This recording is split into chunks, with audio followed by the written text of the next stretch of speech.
Good evening. Welcome to the Street Peace Coalition on Chicago Can TV, Channel 21 in Chicago. We want to welcome you to another edition in our weekly broadcast during this winter season. My name is Minister Michael Muhammad, co-founder of the Street Peace Coalition. I'm sitting in for our normal host tonight. And so we're going to proceed with our program as usual. I want to thank everybody who's tuning in, and if this is your first time, welcome. If you are a repeat viewer, we want to give you an extra thanks for tuning in as we try to advance to you our perspectives, opinions, assessments, analysis, and viewpoints as it relates to violence in Chicago, in particular what we might call street violence. And so the Street Peace Coalition is a grassroots organization that we started about 4 or 5 years ago. We are unfunded, we're self-funded, we're completely grassroots. We volunteer our time, our talents, our resources to go out into the community to intervene in the conditions in the community that precipitate violence. And so we do both violence prevention and violence intervention. We've been a part of organizing many different activities around the ideal of slowing down violence. And so we know that violence is a part of the culture in America. It's not a problem that is unique to our communities or the black community. It is really a part of the fabric and culture of America, but the type of fratricidal violence that goes on in the black community is somewhat unique, and it grows out of our experiences here in America, which are unique experiences and treatments that no other particular group has gone through in the United States of America, that breeds in us certain behaviors and attitudes that lend itself to what we call fratricidal violence, or commonly called black-on-black violence. And so tonight, as every week, we try to bring forward to our viewers a member of the Street Peace Coalition, so that you can get acquainted with some of the men and women who are committed to making a sacrifice to attempt to save a life. And at this point, we have to be thankful if we can save one life at a time, because the problem of violence is so muddy and murky, it's so complex, it's so convoluted, that if somebody tells you that they have a one solution problem to violence in the black community, then you know that they don't understand violence in the black community at all. And so tonight we have a member of the Street Peace Coalition whom we've not had on the show as of yet. He is one of our original members, one of our founding members. He serves on our steering committee, and he is also currently responsible for helping us develop our our fundraising needs. And so I want to introduce to tonight's show my friend and my brother John Powell, better known as Brother JP. Welcome, Brother JP. Thank you, Michael. I want to thank you for coming out in the cold. I know you had a great distance to drive to get here, and we originally had hoped you would be here next week. So we had to bump up your appearance. So I want to thank you for showing up tonight, so that our viewers can get a chance to hear from you. And so, as you know, the Street Peace Coalition is a group that is attempting to have an impact on violence in Chicago, and this violence, there are many players in this violence, but what we also know in saying that is that whatever's going on in the community, in particular the violence is being driven by those who are teenagers up until about roughly about the age of 30 at the most. That's where the majority of the violence is concentrated, but there's a high rate of violence, violent behavior with our young men. And so part of the solution to addressing the violence requires that we as more mature men, those of us who have some experience at being fathers and heads of family and heads of households, and those of us who have had some legacy of engaging with the culture of violence, both pro and con, get engaged in addressing the violence. And so what I would like to do, Brother JP, is ask you to give our audience a little background about yourself. Where did you grow up? What were some of your early pursuits in life? And at what point in your growth and development as a young man did you become impacted by street culture? At what point in your life were you pulled in the direction of the street life or things that are connected to the street life that may have given you some experience with street culture, and how that street culture has kind of transitioned from a more positive than negative thing, from being a more positive than negative till today, where I think we can all agree it has become more negative than positive, where it used to be more positive than negative. So I hope you understand my question. Yes, sir. Yes, sir. Absolutely.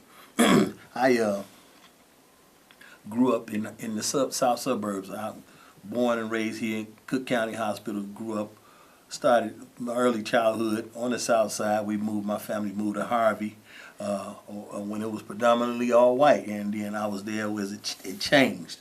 And as I was growing up, I guess I kind of experienced some violence in the community that we grew up in, but it was not to the level that we're seeing today. It was more of a thing. We had our different areas and different cliques, and we would fight just like young men do growing up. But I met a brother that was a part of the what we know the El Rukins or the Black Stone Rangers, and that's kind of who I kind of got introduced to, who introduced me to the organization aspect of it. Mm-hmm. And basically for me, it was never a situation where I just really wanted to be a part of an organization to do something negative, but I was more attracted to the fact that they had a charismatic leader, a brother, Chief Malik, and my buddies, the guys I grew up, my clique, my immediate clique, that circle of influence that I was in. This is the way that we chose to go because of one of the brothers, older brother, who led us that way. But I was a perpetrator of some violence. I have been shot myself. I lost a brother to violence. He was killed by the police many years ago, and I had a chance to witness close friends, comrades go down by the way of the gun. Okay. And once that you experience that, it has for the average young man, for me, it had a tremendous effect to the point where I got to a point where I really thought at one time in my life I really wanted to destroy another brother, kill another brother, and it just went kind of progressed slowly from there. Mm-hmm. But these are the reasons why I'm here. This is the reason why I chose to become a part and get involved with the Street Peace Coalition, because I was once a part of the problem. And no matter where you are or where you come from, it's all our problem. And whether you want to believe it or not, be it in the city or the suburbs, you can't. There's no getting away from it. We got to deal with it one way or the other. People need to know this. You're going to deal with this violence by choice, or it's just going to become, as they say, what's the term they use, a paradigm shift or whatever, for lack of a better term, where people, you don't have a choice. It's just part of the movement. What happened, where you are and who you are. So I want to, if I can just help one young brother, because I know it's one young brother out there, someone that might be watching tonight, there's someone that you might know that we can help. And that's that one guy that wants to change. That's what we're looking for. Okay. I'm going to go to our overhead for a minute. For those of you who like to get involved with the Street Peace Coalition, here's our information, our Facebook page, our website. You can connect with us directly over either one of those mediums or both, because we do need people who have a deep enough love for the community that you're willing to sacrifice a few hours of your time on a regular basis to get involved with addressing the problem, whether you're male or female. So I want to encourage you to take this information down and connect with us, and so we can get the benefit of what you have to offer to the community in a very organized fashion. So I want to follow up with what you said, Brother JP, with a couple of questions. The first thing I want to ask you is, you said you were attracted to a particular group. Were you thinking back, as far back as you can remember, what was the attraction to that particular group? Were you as a young man, were you attracted to things that were positive, or were you attracted to things that were negative? And can you kind of elaborate on what were the qualities you saw in the other members or in that particular member that made you feel that he was worthy of your trust or your loyalty, or however you would like to phrase it? Well, I think probably no one. Initially, there was no one any particular members of the organization. For me, it probably was the leader, and then also I found that how organized and how we had a regimen. There was order, and I found that attractive, that we could come together. And then initially, you got to understand something, coming out of Harvey, and now I'm coming in and connecting with brothers from all over the different parts of the city. And there was some rough patches, but for the most part, it was kind of like being accepted and then being a part of something, with Chief Malik, have heard of him, knowing about the name at that time, Jeff Fort, and then actually being in his presence and his charisma, his stature. I was an athlete, and bodybuilding and all was important to me. I was a weightlifter and all, and these kind of things. And then just his fearlessness and his sheer authority, and how he dealt. And I saw situations with how he dealt with the law. Okay. And he commanded respect. So it was that's interesting, because you're making me think about the fact that they announced today, I think it was, or yesterday, I can't remember, but President Obama commuted a lot of sentences, like 200 or 300 people. He gave commutations of their sentence. And as people probably know, Chief Malik has a very extended sentence behind in federal prison. But my question is this, because there's a debate, and I do have an opinion about this, but I'd like to hear your opinion. I've heard it answered both ways. Some people are pro on this, some people are con on this. Speaking about the order, the charisma, the discipline that you just spoke on, what do you think the impact of a man like that would be if he were free and among us, and not only free and among us, but free and among us with the benefit of hindsight to be able to improve upon the positive aspects of what that movement represented. What impact do you think that would have today on the conditions of violence in the community? I think that it could be a positive impact. I think that the man's respect and admiration is going to go forever. You know, I know that there are a lot of men out here that respect his word even now today.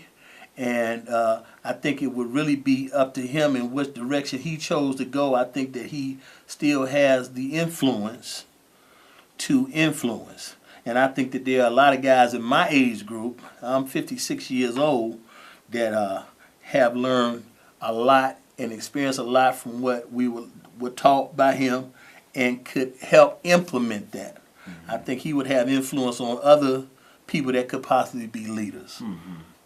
To lead, and I think that there is a yearning for it in our community. I think the young brothers really, a lot of them are hungry for some discipline, and for lack of a better term, a father-like figure maybe, or a positive male role model. Mm-hmm. Yeah. I know that I would be one that would support him in trying to do the right thing and lead in the right direction by all means. Mm-hmm. Yeah, so, you know, Chief Malik is one person, but he actually had a lot of strong men, a lot of strong leaders as a supporting cast, if you will. Mm-hmm. So the question I want to ask, not just about Chief Malik's movement, but about all of our, what we call street organization movements, whether it's Larry or you know, David or Shorty or whoever we want to name. It's a lot of strong brothers that came through the ranks of those movements. But in truth, as you know, when we move through the community, frequently it's the older men who tell us that the young brothers won't listen. Right. And they almost seem afraid of young men who are of an age to be their son or their younger brother. Right. So, but we know that it's a lot of men out here that came under that type of strong discipline of men like Chief Malik and Larry Hoover and others. Why would you say that men like that who have the experience and the track record, why do you think more of them are not committing to being engaged in an organized way in positive transformation in our community? I think it's due to a couple of factors. One, when it comes as it relates to the younger brothers out there on the block these days, they don't really know who these people are and what position they may have held at one time in these different organizations. Then I think also with some of the brothers and the images and some of the turns that they've taken in their lives. Some of these guys that were men that had, as we say, had juice. That they fell from that. They're not doing that anymore. And the respect level is not there. They don't respect them. One, they don't know who they are. Then, in the way they're conducting themselves, and it's unfortunate. Also, I think it's got a lot to do with two other things that I would like to point to is economics, and then I think there's a underlying fear factor with some of the brothers, and they're afraid to organize or step up into a leadership role as a result of what has happened to them, be it incarceration or even seeing what happened to other leaders. So a lot of brothers might be a little reluctant. I hate to say selfish. Some could be a little selfish, but and then ultimately a lot of brothers, they know the way, but are not willing to show the way. You know what I mean? Yes. Yeah. So do you think we will ever make a large impact on this kind of random, aggravated violence, if you will, in the community without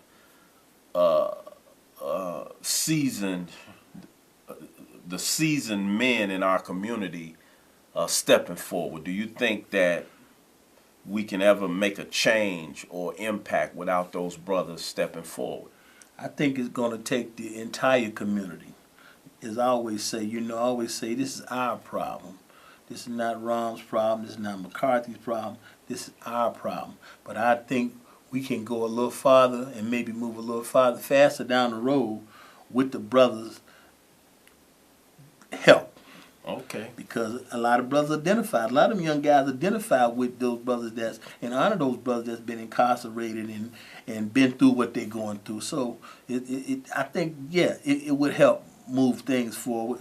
But I think it's going to take the entire community to do this. We got to make up our minds, man, that we tired of this and we wanted something different. Okay. Until we do that, All right. Yeah. Well, I'm going to hit the overhead as I ask you this next question. We only have a few minutes left on the show. Good people, this is our overhead again. We need you to reach out to us. We need volunteers. We need people that want to make a sacrifice, that want to get involved with an organized process. JP, why don't you close us out? We got about 3 minutes or so. And why don't you close us out talking about what is some of your vision for the Street Peace Coalition? What's some of your vision on some of the things that you'd like to see us achieve to make an impact in the areas that we're working in? I would like for us to be able to, one, help some of these brothers in the target areas that we're working. And I really would like to see us be able to actually involve the people that are in the communities, where what we're doing, the example that we're setting, the pattern that we have cut, they follow our lead and take what we have and actually join with us in trying to stop some of this violence, get between these people before somebody get killed. That's what I'd like to see. Okay. Do you have any upcoming events, or you planning any events that you want the community to know? Why don't you? Definitely. Why don't you? We are definitely going to have our first annual pancake breakfast in February. We'll have to give the exact date at a later time, but I'm expecting everybody in that area on the west side and that Garfield Park area to support us for our first annual pancake breakfast fundraiser. What we want to do is have the dads. When we initially started this organization, we were the Concerned Fathers Street Peace Coalition, which I really like that name. But we're asking all of the dads to come out in the month of February to support us in our pancake breakfast, and I'll get all of the exact information, time, place, cost, ASAP as soon as possible, so that people can come out, connect with us, and find out what we're about. Bring your kids out, have some pancakes and eggs, and let's just dialogue. Right. Okay. Well, before we close out, I'm going to hit this overhead again. We need you to connect with us on Facebook. Send us a message through our website. Email us, call us, leave us a voicemail. So we can get your support. Again, we're unfunded, so we need your support. As we sponsor this father-son pancake breakfast real soon, we want you to come out and have a good time with us, because we do need your support so we can continue our movement to impact violence throughout the community on the south side and the west side of Chicago. And so as we're closing out, I want to encourage all of you who are listening, don't be afraid to get involved. If it's not with the Street Peace Coalition, pick an organization, whether it's your block club, or just get 2 or 3 of the renters or homeowners on your block together on a regular basis and start patrolling, cleaning up your block, your neighborhood, talking to the young people on your block. I know they might not listen right off, but if you go to them with love and patience and they see you really care, you're not talking down to them, you're trying to talk with them and understand them, and you're trying to inspire and motivate them, I promise promise you that sooner than you think, you will have positive impact over what's going on in your neighborhood. We've got to engage with one another and not be afraid of one another. Yes, sir. Most of us are not hardcore killers, and we might have less than 0.01% of people who are just hardcore sociopathic type of individuals. Most of our brothers and sisters are just lost without guidance. They had to raise themselves. They had bad examples. They didn't get the love, nurturing, and understanding that they need. So if you claim to have that, then come out of your house and do something. And if you need people to walk with you, then you need to join the Street Peace Coalition, or you need to join some other organization that is a grassroots organization committed to transforming your community, and are not looking to exploit the community in the name of our suffering. And so I want to thank all of you for tuning in to our show. Our season, I think we got 1 week left in this season. And so we're going to try to get one of our female members on next week. Hopefully she will be here so we can hear from her until we, and that'll be our last show for the season. But we'll still be out there working, planning, organizing, and strategizing on how to impact this violence in Chicago. So again, I thank you. Everybody stay warm. Until we see you next week, God bless.